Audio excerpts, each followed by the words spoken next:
শুধু সরকার না, পশ্চিমবঙ্গের বাঙালিরও বিশেষ দরকার নেই। কারণ 1,20,00,000 তো এমনিই ঝুলে, অর্ধেক বাদ, অর্ধেক লাইন দিয়েও বিচারাধীন। তার মধ্যেই নির্বাচন ঘোষণা হয়ে গেল। এতদিন পর্যন্ত নির্বাচকরা শাসক নির্বাচন করতেন। পৃথিবীর ইতিহাসে বোধহয় এই প্রথম সরকারের ঢাকের বায়ারা ঠিক করে দিচ্ছে কারা তাদের নির্বাচন করবে। এটা যে কি হচ্ছে সে ভাষায় প্রকাশ করা মুশকিল। কমিশনের হিসাব অনুযায়ী পশ্চিমবঙ্গে আপাতত 6,44,00,000 ভোটার। 2024-এ ছিল 7,60,00,000, 2021-এ ছিল 7 কোটি, 2016-তে ছিল 6,55,00,000। অর্থাৎ গত 10 বছরে পশ্চিমবঙ্গের ভোটার সংখ্যা কমে গেছে। সব মিলিয়ে যা দাঁড়ালো, রাজ্যের নির্বাচক দরকার নেই, সরকার দরকার নেই। শাসনটা রাজ্যপাল কেন্দ্রীয় বাহিনী দিয়েই চলে যাবে, আর শাসিত হিসেবে নির্ঘাত আনা হবে গোবলয়ের অনুগত প্রজাদের। এতে লাভ দুটো, হিন্দুস্তানের আগ্রাসন পাকাপোক্ত হবে, আর সামনেই আসছে ডিলিমিটেশন। পশ্চিমবঙ্গের জনসংখ্যা কমে গেলে আসন কমবে, গোবলয়ের আধিপত্যের বন্দোবস্ত চিরস্থায়ী হবে। এর চেয়ে সোজা করে বললেই হতো, রাজ্য সরকার ব্যাপারটাই আর রাখার দরকার নেই, ফালতু ঝামেলা।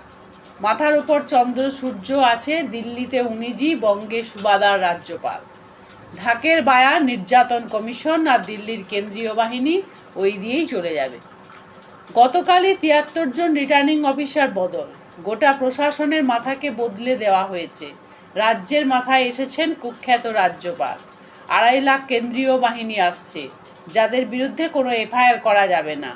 বিচারাধীন 60 লাখেরও বেশি মানুষ। তারা হাপিত্তেশ করে বসেছিলেন প্রথম দফার নিষ্পত্তির অপেক্ষায়। কমিশন যথারীতি তা নিয়ে কার্যত ইয়ার্কি করেছে। মানুষকে নিয়ে ছিনিমিনি কতজন বাদ, কতজন ফিরে এলেন, কোনো সংখ্যা বলা হয়নি। বুথ ধরে ধরে গুনে গুনে তোমরা দেখো গিয়ে। বাদ গেলে অভিযোগ জানানো যাবে না, উকিল টুকিল ধরে ট্রাইব্যুনালে যাও গিয়ে। এটা নির্বাচন নয়, যুদ্ধ হচ্ছে। ভারতে বহু কেন্দ্রীয় সরকার বহু অনাচার করেছে, কিন্তু এই নারকীয় জিনিস স্বাধীন ভারতবর্ষে এই প্রথম। কোনো সরকার আজ পর্যন্ত নির্বাচকদের বাদ দিয়ে জিতবে এই ছক করেনি, বরং ঠিক উল্টো জিনিস করা হয়েছে।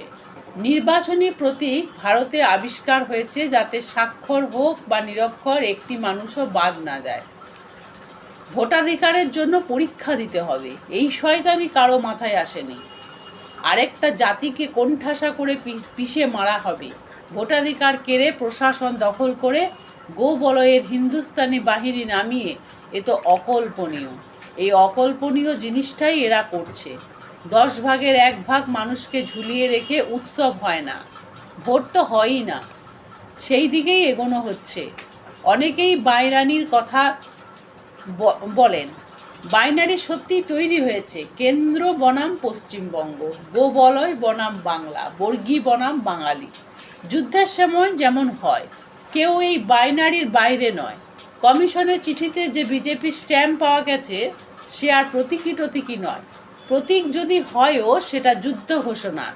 তৃণমূলের লোকেরা যদি এখনও দিদি পার করেগা মোড়ে চুপচাপ থাকেন, বাম কংগ্রেস যদি ওরে বাবা তৃণমূলের লাভ হয়ে যাবে বলে চোখ উল্টে বসে থাকেন, তাতে কিন্তু এই যুদ্ধের বাস্তবতা বদলাবে না।